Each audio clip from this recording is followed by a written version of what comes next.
तो एक्सट्रिंसिक में आपसे पूछा जाता है कि पी टाइप और एन टाइप बनाने के लिए हम किस तरह की इम्प्योरिटी ऐड करते हैं। तो ट्रांजिस्टर में जनरली एग्जाम में पूछा जाता है कि जो एमिटर बेस्ड कलेक्टर होते हैं इनके बाइसिंग, इनके साइज का ऑर्डर क्या होता है। तो कॉम्बिनेशन को सोल्व करने के लिए हम डी मॉर्गन थ्योरम यूज करते हैं और डी मॉर्गन थ्योरम को यूज करते हुए हमें सर्किट सिंप्लीफाई करना है। तो बेटा विशेष ध्यान रखना, जब भी कोई बॉडी फ्लोट करती है तो बॉडी पर एक्ट होने वाला नेट फोर्स 0 करना है।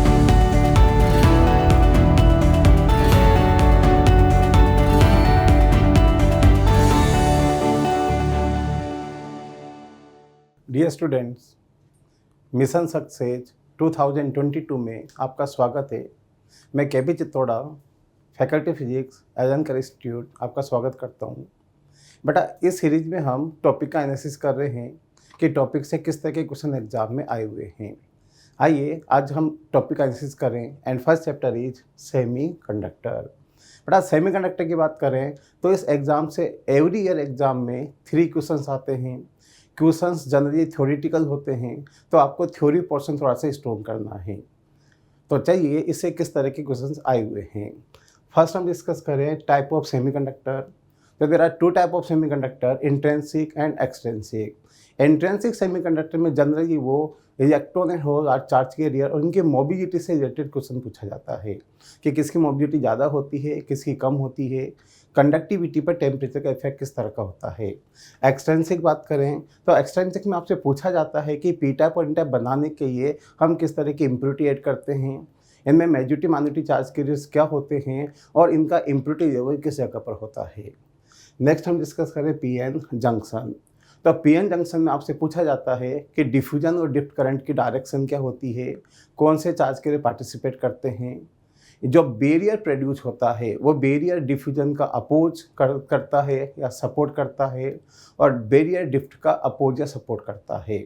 बैरियर स्पेशली ये ध्यान रखना बेटा, बैरियर से 3 बार क्वेश्चन आया हुआ है। एक बार बैरियर की वैल्यू पूछी थी, एक बार पूछा था बैरियर किस तरह से डिपेंड करता है। तो बैरियर हमेशा याद रखना, इससे जनरली एग्जाम में क्वेश्चन आते रहते हैं। नेक्स्ट हम बात करें बाइसिंग ऑफ जंक्शन। यह भी इम्पोर्टेंट पार्ट है, यहाँ से भी एग्जाम में क्वेश्चन आए हुए हैं। जब बाइसिंग की जाती है तो आपसे पूछा जाता है कि जब फॉरवर्ड बाइस या रिवर्स बाइस करते हैं तो डायोड में पी और एन का पोटेंशियल किस तरह का होना चाहिए, पोटेंशियल हाई होना चाहिए, लो होना चाहिए, इसके बारे में पूछा जाता है।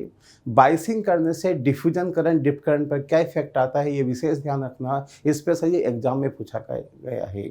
जब भी हम फॉरवर्ड बाइस करते हैं तो फॉरवर्ड बाइस में पी का पोटेंशियल एन से हाई होता है, विड्थ ऑफ डिफ्यूजन या डिक्रीज होती है, बैरियर पोटेंशियल डिक्रीज होता है और I diffusion becomes greater than I drift.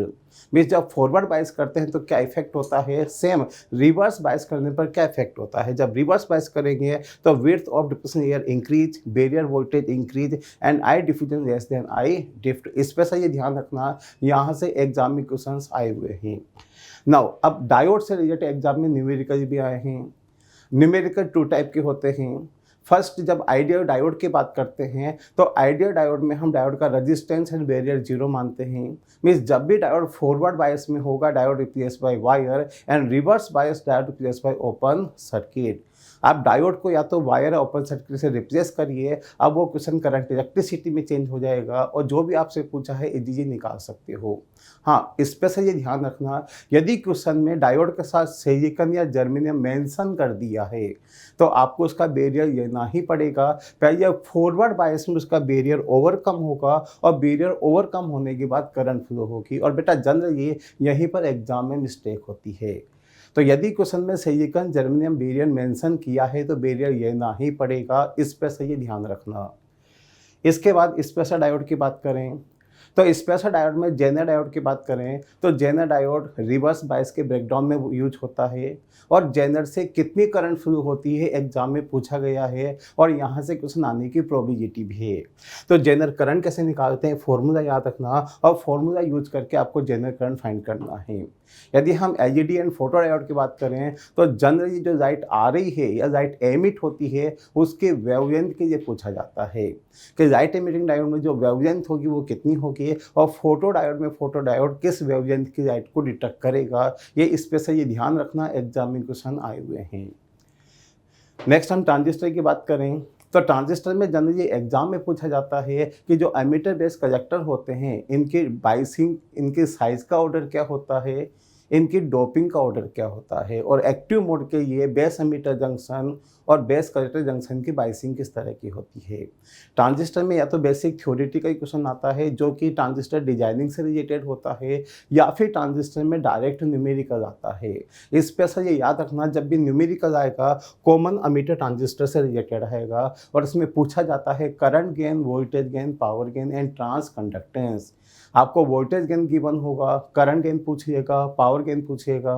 Current gain दिया है, इनपुट आउटपुट रेजिस्टेंस दिया है, वोल्टेज गेन, पावर गेन पूछ जाता है। ट्रांजिस्टर से जब भी न्यूमेरिकल आता है कॉमन एमिटर का आता है, और डायरेक्ट फॉर्मूला बेस्ड क्वेश्चंस होते हैं। नेक्स्ट हम बात करें तो ट्रांजिस्टर में केवीएल से रिलेटेड भी क्वेश्चन आते हैं। बेटा एक बात याद रखना कि जब भी ट्रांजिस्टर में बैटरी लगाकर सर्किट बना रखा हो तो ऐसे क्वेश्चंस को सोल्व करने की केवल एक ही अप्रोच है, केवीएल। दो सर्किट होंगे, input circuit, output circuit, KVL use करके इक्वेशन बनानी है, और इन इक्वेशन को यूज करते हुए हमें न्यूमेरिकल सोल्व करना है। नेक्स्ट इसी में एम्पलीफायर से रिलेटेड क्वेश्चन भी पूछ सकता है। एम्पलीफायर में आपको ज़्यादा कुछ याद रखने की ज़रूरत नहीं है, केवल याद रखिए इसके वोल्टेज गेन का फॉर्मूला, एम्पलीफिकेशन फैक्टर का फॉर्मूला। एम्पलीफिकेशन फैक्टर का फॉर्मूला याद होना चाहिए, और जो फेज डिफरेंस है वो विशेष याद रखना। बेटा एक बार नीट में एग्जाम में फेज डिफरेंस पूछा गया है कि फेज डिफरेंस कितना होता है।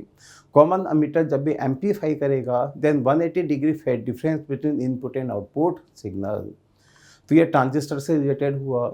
नेक्स्ट हम लॉजिक गेट की बात करें तो लॉजिक गेट से एक क्वेश्चन एवरी ईयर एग्जाम में आता है, और जनरली जो क्वेश्चन पूछा जाता है वो universal gate, NAND and NOR gate से पूछे जाते हैं। अब या तो आपको NAND and NOR gate given होगा, या फिर इनका कॉम्बिनेशन गिवन होगा। जब भी कॉम्बिनेशन गिवन हो तो कॉम्बिनेशन को सोल्व करने के लिए हम डी मॉर्गन थ्योरम यूज करते हैं, और डी मॉर्गन थ्योरम को यूज करते हुए हमें सर्किट सिंप्लीफाई करना है और क्वेश्चन सोल्व करना है। हाँ, यदि डी मॉर्गन यूज करके क्वेश्चन सिंप्लीफाई करने में आपको प्रॉब्लम आ रही है तो फिर आप ट्रूथ टेबल की हेल्प लेकर भी क्वेश्चन सोल्व कर सकते हैं। ट्रूथ टेबल में आपको ए और बी की वैल्यू 0 1 0 1 पुट करके क्वेश्चन सिंप्लीफाई करना है। लॉजिक गेट से एक क्वेश्चन एग्जाम में श्योर 100% आता है। नेक्स्ट चैप्टर हम एनालिसिस करें तो next chapter is fluid mechanics and properties of matter.